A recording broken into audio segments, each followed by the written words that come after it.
coming to the potable water, now we all know that what are the basic properties of the potable water. So now the question arises, what will happen if we are getting the impure water? How to convert that impure water to the pure form, right? So means converting the water into the potable form, or in nutshell we can say the purification of water. So to purify the water, okay, we used to put this water into the big tank where first sedimentation takes place, the water remains undisturbed, and all the solid impurities which are present in the water, slowly and slowly they will settle down at the bottom, right? And this process of settling down of the impurities at the bottom is called the sedimentation. Now after the sedimentation, loading takes place. Now the question arises, what is the loading?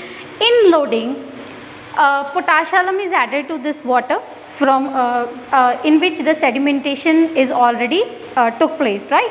So when potash alum is added, all the impurities which are still hanging in the water, means they are that minute in size that they cannot be settle at the bottom by themselves. So potash alum help them to settle down at the bottom. This process is called loading, and in the end this water is filtered, means this water in which the sedimentation and loading took place is passed through the sieves through which all the solid particles remains on the sieve plates, and the clean water is obtained.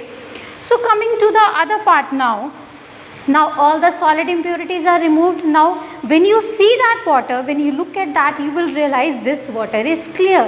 But actually when you taste that water is not tasteless, it is having some sort of taste. So this means that many germs and bacteria are present in that water.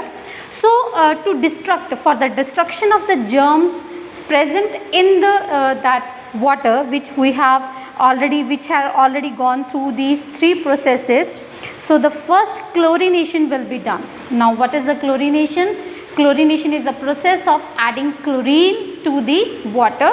Chlorine here act as the chlorine actually clear or kill all the germs present in the water, right? So after that aeration will took place. So what is the aeration? Means water is passed through the high pressure and it will oxidize all the organic matter present in this dirty water. Then boiling will took place. Now you already aware about the term what is boiling. Then using ozonation means adding ozone and using potassium permanganate. These two also kill all the germs and the bacteria present in the water, and in the end we will get the pure water. Coming to the next part, that is the uses of water. Now you all know that water is one of the very important mineral, and without water the survival of human beings or of life on the earth is not possible. You all know that water is necessary for the human body, as all the activities, metabolic activities in our body take place in the presence of water, as well as plants also need water for their survival, because for the very important process, that is the photosynthesis, that takes place in the presence of water only, right? So I have noted down some of the important uses of water here.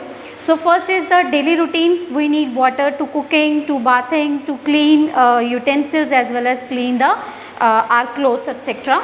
So it is used in the irrigation. Plant need water for their survival. So for their growth and development also water is needed, right? So as a coolant, in the industries water is used as a coolant. Here coolant means it reduces the temperature in such equipments which in which the reactions takes place at a very high temperature, like in the hundreds degree or the thousands of degree, right? So it is used for the energy production. Here it comes as the in our area the electricity is produced at Bhakra Nangal Dam with the help of water, right? So it helps in the production of electricity or the energy. In industries it is used, as I also explained by this in this coolant, that in industries water is used and needed at every steps, and also it is used in the fire extinguishers to put full stop on the burning things or anything. Yeah. So this is all about the physical properties of the water as well as its purification. It's all chemical properties we will learn in the next video.